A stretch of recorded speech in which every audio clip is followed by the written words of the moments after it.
Doctor Irfan, kindly हमारे नाजरीन को बताएं कि sciatica क्या है और ये क्यों होती है। देखिए डॉक्टर अरूज, जो sciatica है बेसिकली एक सिम्टम है। सबसे पहले हमें ये समझने की ज़रूरत है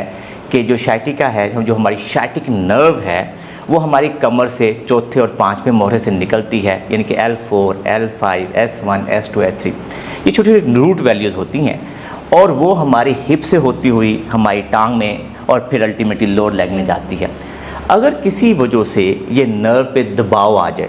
यानी कि नर्व कंप्रेस हो जाए, या इसको कोई इंजरी हो जाए या कोई चोट लग जाए, तो फिर क्या होगा कि नर्व के अलांग, इस बिजली की तार के अलांग उसकी सिम्टम आना शुरू हो जाती हैं, जिसको बेसिकली हम sciatica बोलते हैं। अगर हम सिंपल वर्ड में समझे तो नॉर्मली आम बंदे को ये समझ आती है कि जब वो टांग में दर्द जाती है तो ये समझ लेता है कि ये sciatica है।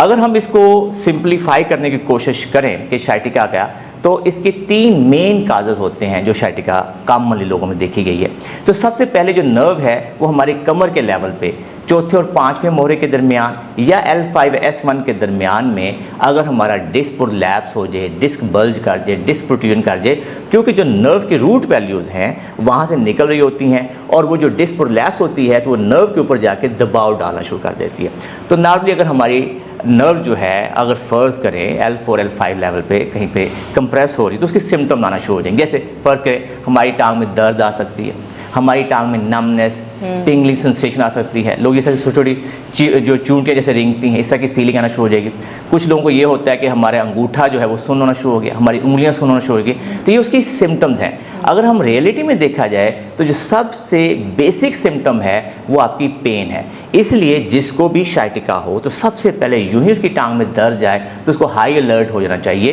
क्योंकि दर्द को तो बहुत आसानी से ट्रीट किया जा सकता है। नॉर्मली लोग दर्द से बहुत ज़्यादा घबरा जाते हैं, लेकिन यकीन मानिए कि दर्द अल्लाह ने एक तरह से ब्लेसिंग रखी हुई है, जिसका मतलब ये है कि हम इसको ट्रीट कर सकते हैं, हम ठीक हो सकते हैं। तो सबसे पहले अगर हम देखें तो sciatica डिस्क प्रोलैप्स की एक रीज़न होगी। दूसरी जो हमारी sciatica होने की एक बड़ी वजह होती है वो हमारी हिप के ऊपर जब साथ हम बहुत ज़्यादा बैठते हैं, वॉलेट रखते हैं, जो यंग लोग हैं कंप्यूटर के बहुत ज़्यादा बैठे रहते हैं, वो लंबी ड्राइव करते हैं, तो हिप के ऊपर से क्योंकि नर्व गुजर रही होती है, उसके ऊपर पेरिफॉर्मस मसल के नीचे से जब गुजरती है तो कई दफ़ा हमारी नर्व वहाँ पे दब जाती है। अच्छा, ऐसे में फिर हमारी क्या होता है कि थाई सुनना शुरू हो जाती है, थाई में दर्द है, इसको हम कहते हैं कि पेरिफॉर्मस सिंड्रोम हो गया।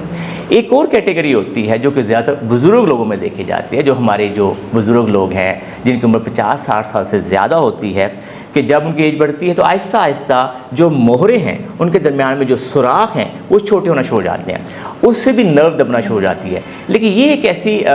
sciatica होती है जिसका ये कह लीजिए कि मुकम्मल इलाज मुमकिन नहीं होता, क्योंकि मोहरे जो हैं, हड्डियां जो हैं वो नर्व को दबा रही होती हैं। इसको जो कंडीशन को बेसिकली मेडिकल में तो हम स्पाइनल स्टीनोसिस बोलते हैं, लेकिन हम ये कोशिश करेंगे कि ये तीनों जो कंडीशन हम डिस्कस करें sciatica की, जो बड़ी कॉमन हैं, लोग इससे बहुत परेशान होते हैं, हमारी इस वीडियो देखने के बाद उनको इसकी अच्छे तरीके से समझ भी आ जाएगी और वो घर पे इसको आसानी से ट्रीट भी कर लें।